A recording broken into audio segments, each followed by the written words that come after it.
अस्सलामुअलैकुम वरहमतुल्लाहि वबरकातुहू। कैसे हम सब खैरियत से हैं? ठीक हैं। डॉक्टर शुजात अली आपकी खिदमत में हाज़िर है। तो जनाब, क्विकली बात करनी है एपी सिंह जी का एक इंटरव्यू मनोज मस्ताना साहब के साथ, जो कि ए टू ज़ी टीवी के ऊपर आया है, कि जिसमें जो एपी सिंह जी हैं वो बहुत ही गुस्से में हैं।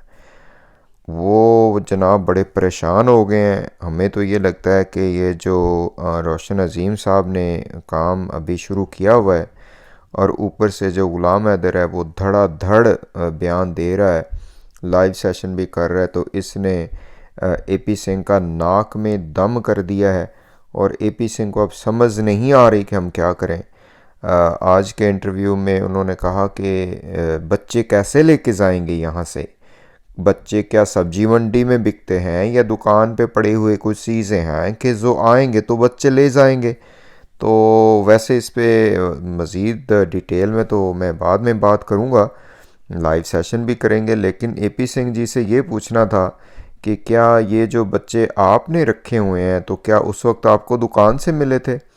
आपको कहाँ से मिले थे? जो अगर आप जो बच्चों का असल वाली वारिस है, उनका बायोलॉजिकल बाप है, उसको आप ये कह रहे हैं। और उसके बाद फिर सीमा के बारे में भी कहा कि सीमा क्या किसी जो है ना वो मंडी से लेना है। भाई ये कैसी बातें कर रहे हैं? एपी सिंह जी कहते हैं कि वो बस कभी वो थी, अब तो कुछ भी नहीं। लेकिन यहाँ पे ये बताना चाहिए कि अभी तक तो आप यही नहीं प्रूव कर सके कि ये इनकी डाइवोर्स वगैरह भी हुई थी या नहीं। पता नहीं, अपनी तरफ से छोड़े रहते हैं एपी सिंह जी। लेकिन खैर, मैं एक बता दूं कि जो हमें लगता है एपी सिंह जी अब बड़े ही परेशान हैं। उनको अब पता चल चुका है कि अमारत उनकी सारी झूठ पे मबनी है। और जो भी वो ग़ुलाम हैदर बयानात दे रहा है, पाकिस्तानी गवर्नमेंट से वो कर रहा है रिक्वेस्ट, इंडियन गवर्नमेंट से कर रहा है, इंडियन अथॉरिटी से वो ये कह रहा है कि भाई आप मुझे मेरे बच्चे दीजिए। तो अब एपी सिंह जी को समझ नहीं आ रही, धमकियां बहरहाल बहुत लगा रहे हैं, लेकिन परेशान बहुत है।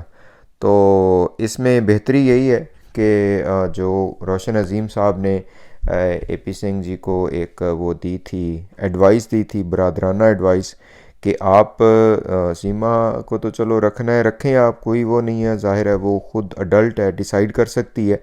लेकिन यहाँ पे बच्चों को आप पाकिस्तानी जो कौंसलेट है उसके हवाले कर दें, बेहतरी इसी में है। वरना जो है फिर जब ये लोग इंडिया आएंगे तो वहाँ पे तो फिर दमादम मस्त कलंदर हो जाएगी, और एपी सिंह जी को जो है ना वो बिल्कुल जवाब देना पड़ेगा इस सारे उसका। तो हमारे जो मनोज भाई हैं उनको भी सोचना चाहिए। बल्कि एक और उस पर यह भी कहा एपी सिंह जी ने कि ये जो यूट्यूब बना लिया है, पहले रक्शा चलाते थे, रक्शे में ही वो पता नहीं अब ये कौन सा रक्शा चलाता था कि हर दूसरे दिन शादी मार लेता था जो है अपना ग़ुलाम हैदर। तो एपी सिंह ने मनोज को कहा है कि अब आपका काम जो है वो ग़ुलाम हैदर ने संभाल लिया है, और पता नहीं कोई गमले में फूल और बरगद का दरख्त वो भी किया। तो मैंने एपी सिंह जी को बताना कि ज़माना बदल गया है, अब कोई भी बात कर सके है। ये कोई ज़रूरी नहीं है कि ये आप मनोज भैया जैसे ही लोग जो है ना वो अपने आप को जर्नलिस्ट कहें। ठीक है, अब तो कोई भी बात कर सके है भाई। आप ख़ुद भी अपना चैनल बनाइए एपी सिंह जी, और वहाँ पे आप अपडेट्स दिया कीजिए। तो लेकिन जी, ये दिलचस्प सूरत हाल बनी हुई है। मुझे तो ये लगता है कि अब ये बिल्कुल परेशान हो गए।